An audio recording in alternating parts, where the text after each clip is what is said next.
Hello दोस्तों, स्वागत है आपके अपने YouTube channel target sales services में।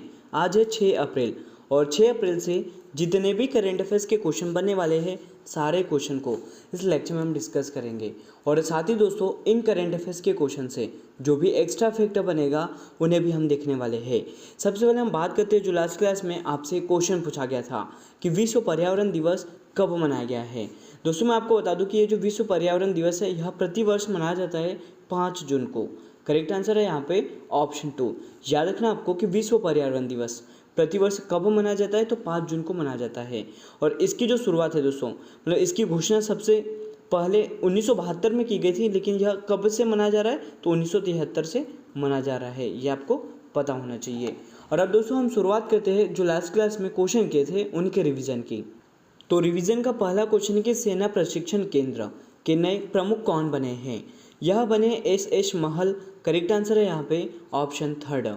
नेक्स्ट क्वेश्चन है कि 21वीं राष्ट्रीय पैरा तैराकी चैंपियनशिप 2022 का जो खिताब है यह किसने जीता है। दोस्तों इस खिताब को जीता है महाराष्ट्र राज्य ने।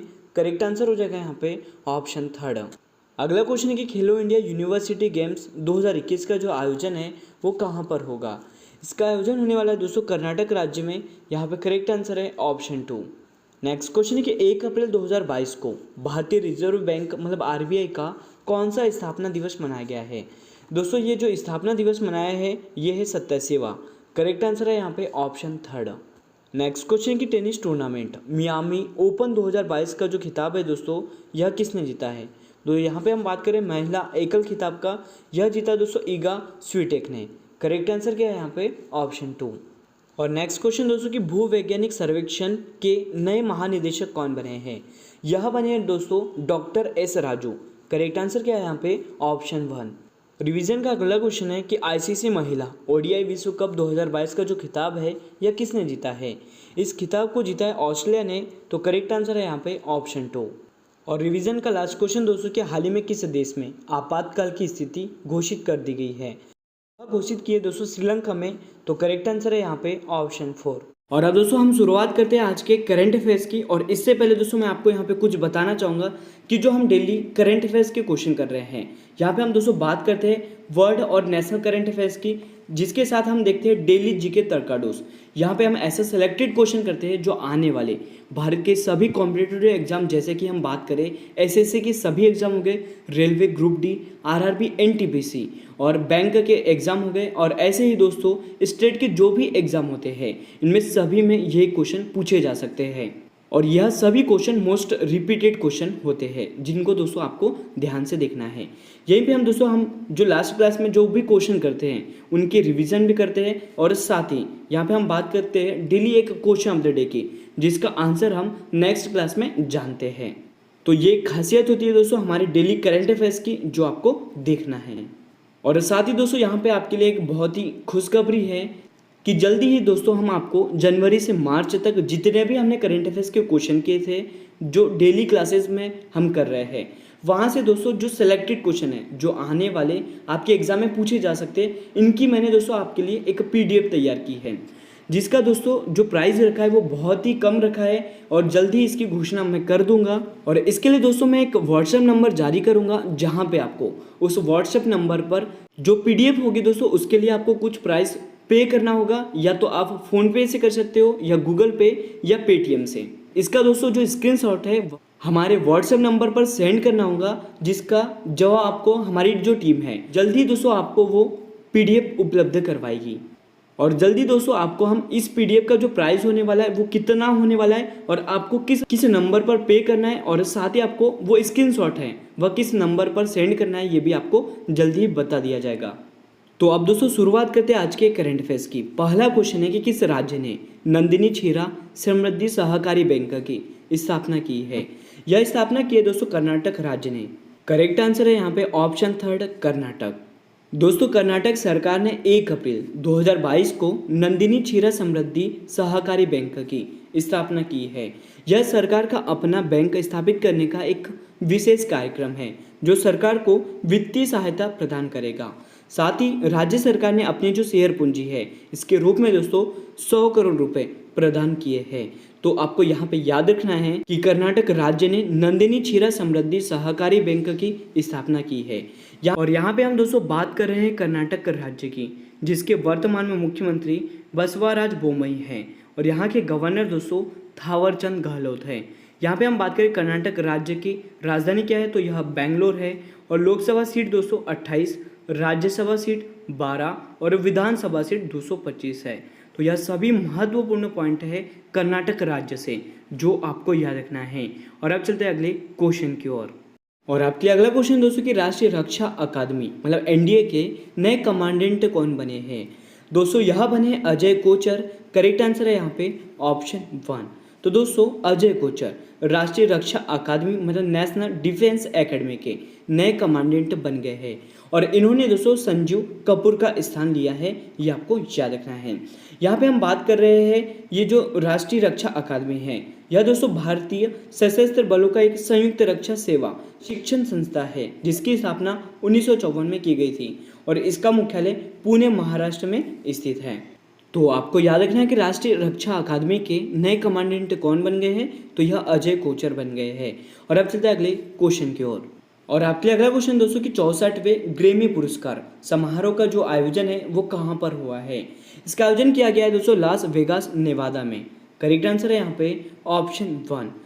तो यहाँ पे हम दोस्तों बात कर लेते हैं जो 64वें ग्रैमी अवार्ड 2022 है इसकी जो घोषणा की है इसमें विजेताओं के नाम की। तो सबसे पहले हम बात करें कि रिकॉर्ड ऑफ द ईयर का जो पुरस्कार है वह किसे दिया गया है, तो जॉन बैटिस्ट को दिया गया है। नेक्स्ट क्वेश्चन है दोस्तों कि बेस्ट कंट्री एल्बम का जो खिताब है वह जीता है क्रिस स्टेपलेटन ने जीता है और ये किसके लिए दोस्तों, तो स्टार्टिंग ओवर के लिए है। नेक्स्ट पॉइंट है दोस्तों कि बेस्ट वोकल एल्बम का जो खिताब है वो ओलिविया रोड्रिगो ने जीता है। नेक्स्ट पॉइंट है कि जो सर्वश्रेष्ठ R&D एल्बम है यह दोस्तों जो खिताब है वो जीता है जेजमिन सुलिवन ने। नेक्स्ट है कि सर्वश्रेष्ठ नए कलाकार का जो खिताब है वो ओलिविया रोड्रिगो ने जीता है। अगला पॉइंट है कि सॉन्ग ऑफ द ईयर का जो पुरस्कार है दोस्तों यह silk sonic leave the door open ने जीता है। और लास्ट जो अवार्ड है दोस्तों वह बेस्ट रॉक सॉन्ग का है, यह फू फाइटर्स ने जीता है और किसके लिए, तो वेटिंग ऑन ए वॉर के लिए जीता है। तो दोस्तों यहाँ पे आपको याद रखना है कि ये जो ग्रैमी अवार्ड है यह संगीत उद्योग में उपलब्धियों को पहचानने के लिए रिकॉर्डिंग अकादमी द्वारा प्रदान किया जाने वाला एक पुरस्कार है। तो करेक्ट आंसर क्या हो गया यहाँ पे ऑप्शन 1 वेगास। और आपके अगला क्वेश्चन है कि मानव तस्करी रोधी सेल की जो शुरुआत है वह किसके द्वारा की गई है। दोस्तों इसकी शुरुआत की गई है राष्ट्रीय महिला आयोग के द्वारा। करेक्ट आंसर है यहाँ पे ऑप्शन 1। तो राष्ट्रीय महिला आयोग ने महिलाओं और लड़कियों के बीच जागरूकता बढ़ाने और तस्करी विरोधी इकाइयों को प्रशिक्षण देने के लिए मानव तस्करी रोधी सेल की शुरुआत की है।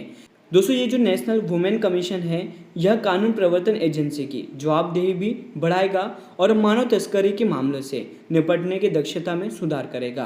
राष्ट्रीय महिला आयोग की अगर यहाँ पे हम बात करें तो इसका जो गठन है दोस्तों वह 1992 में किया गया था और यह एक वैधानिक निकाय है जो महिलाओं को प्रभावित करने वाले सभी नीतिगत मामलों पर सरकार को सलाह देता है। इसका जो मुख्यालय दोस्तों वह नई दिल्ली में स्थित है और रेखा शर्मा राष्ट्रीय महिला आयोग की वर्तमान अध्यक्ष है। और यहाँ पे दोस्तों इंपॉर्टेंट पॉइंट है कि रेखा शर्मा दोस्तों वर्तमान में राष्ट्रीय महिला आयोग की अध्यक्ष है। और अब चलते हैं अगले क्वेश्चन की ओर। आपके लिए अगला क्वेश्चन है कि विक्टर ऑर्बन किस देश के प्रधानमंत्री बने हैं। दोस्तों यह बने हैं हंगरी के। करेक्ट आंसर है यहाँ पे ऑप्शन 2। तो विक्टर ऑर्बन हंगरी के चौथी बार प्रधानमंत्री बने हैं। दोस्तों यह फिडेस पार्टी से है, इनका जो संबंध है वो किस पार्टी से है, तो फिडेस पार्टी से है। यहाँ पे हम बात करें हंगरी की जो कि यूरोपीय महाद्वीप में स्थित है और इसकी राजधानी बुडापेस्ट है और मुद्रा क्या दोस्तों, तो यह फॉरेंट है। राष्ट्रपति कौन है, तो यह कैटरीन नोवाक है, ये आपको याद रखना है। और हाल ही में दोस्तों हंगरी के नए प्रधानमंत्री कौन बन गए, तो यह विक्टर ऑर्बन बन गए हैं। और आपके लिए अगला क्वेश्चन दोस्तों कि हाल ही में किसे भारत का अगला विदेश सचिव नियुक्त किया गया है। यह नियुक्त किया दोस्तों विनय मोहन क्वात्रा को। करेक्ट आंसर है यहाँ पे ऑप्शन 2। तो दोस्तों मैं आपको बता दूं कि केंद्र सरकार ने 4 अप्रैल को विनय मोहन क्वात्रा को भारत का अगला विदेश सचिव के रूप में नियुक्त किया है। वर्तमान में क्वात्रा नेपाल में भारत के राजदूत है और यह दोस्तों हर्षवर्धन श्रृंगला के स्थान पर विदेश सचिव का पद संभालेंगे। वहीं पे दोस्तों हर्षवर्धन श्रृंगला 30 अप्रैल को सेवानिवृत्त हो रहे हैं। तो इनका जो स्थान है वो कौन लेने वाले हैं, तो विनय मोहन क्वात्रा लेने वाले हैं। मतलब भारत के जो अगले विदेश सचिव होने वाले हैं उनका नाम क्या है दोस्तों, विनय मोहन क्वात्रा है। और अब चलते हैं दोस्तों आज के लास्ट क्वेश्चन की ओर। और आज का जो लास्ट क्वेश्चन है आपके लिए कि हाल ही में प्रसारण सेवा पोर्टल को किसने लॉन्च किया है। दोस्तों इस पोर्टल को लॉन्च किया है अनुराग ठाकुर ने। तो केंद्रीय खेल मंत्री अनुराग ठाकुर ने दोस्तों सेवा पोर्टल को लॉन्च किया है। इसके तहत सरकार की ओर से जरूरी किसी भी तरह की और स्वीकृति पाने की प्रक्रिया पूरी तरह ऑनलाइन हो जाएगी। यह ब्रॉडकास्ट दोस्तों सेवा पोर्टल आवेदनों के टर्न अराउंड समय को कम करेगा और साथ ही आवेदकों को प्रगति को ट्रैक करने में मदद करेगा, जिससे कि सरकार के कार्यों में पारदर्शिता लाने और इसे और अधिक जवाबदेह बनाने में मदद मिलेगी। तो यहाँ पे आपको याद रखना है कि जो प्रसारण सेवा पोर्टल है इसको दोस्तों किसने लॉन्च किया है, तो अनुराग ठाकुर ने। करेक्ट आंसर क्या हो गया यहाँ पे, ऑप्शन 2। और आज का जो क्वेश्चन ऑफ द डे दोस्तों आपके लिए कि राष्ट्रीय जल पुरस्कार 2022 में सर्वश्रेष्ठ राज्य की जो श्रेणी है इसमें पहला पुरस्कार किस राज्य को दिया गया है। इसका सही जवाब आपको कमेंट सेक्शन में देना है। और जो भी राज्य दोस्तों इसका करेक्ट आंसर होगा वहाँ पे वर्तमान में उस राज्य के मुख्यमंत्री कौन है, गवर्नर कौन है और उसकी राजधानी क्या है, इन सभी क्वेश्चन का जवाब आपको कमेंट सेक्शन में देना है। और अब दोस्तों हम शुरुआत करते हैं आज के डेली जीके तड़का डोज 51 की। यहाँ पे हम दोस्तों ऐसे सिलेक्टेड क्वेश्चन करते हैं जो आने वाले सभी कॉम्पिटिटिव एग्जाम में पूछे जा सकते हैं। तो आज का जो पहला क्वेश्चन है आपके लिए कि डायनेमो का कार्य क्या होता है। दोस्तों डायनेमो यांत्रिक ऊर्जा को विद्युत ऊर्जा में बदलता है। याद रखना इसका कार्य क्या होता है, तो यह यांत्रिक ऊर्जा को विद्युत ऊर्जा में परिवर्तित करता है। नेक्स्ट क्वेश्चन है कि लोहे का जो रासायनिक प्रतीक है वो क्या होता है। दोस्तों यह Fe होता है। याद रखना लोहे का जो रासायनिक प्रतीक है वो कौन सा होता है, तो यह Fe होता है। नेक्स्ट क्वेश्चन है कि कौन सा विदेशी आक्रमणकारी कोहिनूर हीरा एवं तख्ते ताउस लूटकर अपने साथ स्वदेश ले गया था। तो यह ले गया था दोस्तों नादिर शाह। याद रखना कौन ले गया था, नादिर शाह ले गया था। नेक्स्ट क्वेश्चन है कि किस देश से अलग होकर 1971 में बांग्लादेश का निर्माण हुआ था। तो यह अलग हुआ था दोस्तों पाकिस्तान से और 1971 में बांग्लादेश का निर्माण हुआ था। नेक्स्ट क्वेश्चन है कि कास्टिक सोडा का जो रासायनिक नाम है वो क्या है। इसका रासायनिक नाम होता है दोस्तों सोडियम हाइड्रोक्साइड और जो कि इसका जो केमिकल फार्मूला होता है वो NaOH होता है। ये भी आपको याद रखना है। अगला क्वेश्चन कि MRI मतलब मैग्नेटिक रेजोनेंस इमेजिंग मशीन में किसका प्रयोग किया जाता है। दोस्तों इसमें प्रयोग किया जाता है चुंबकीय तरंग का। याद रखना किसका प्रयोग किया जाता है, तो चुंबकीय तरंग का।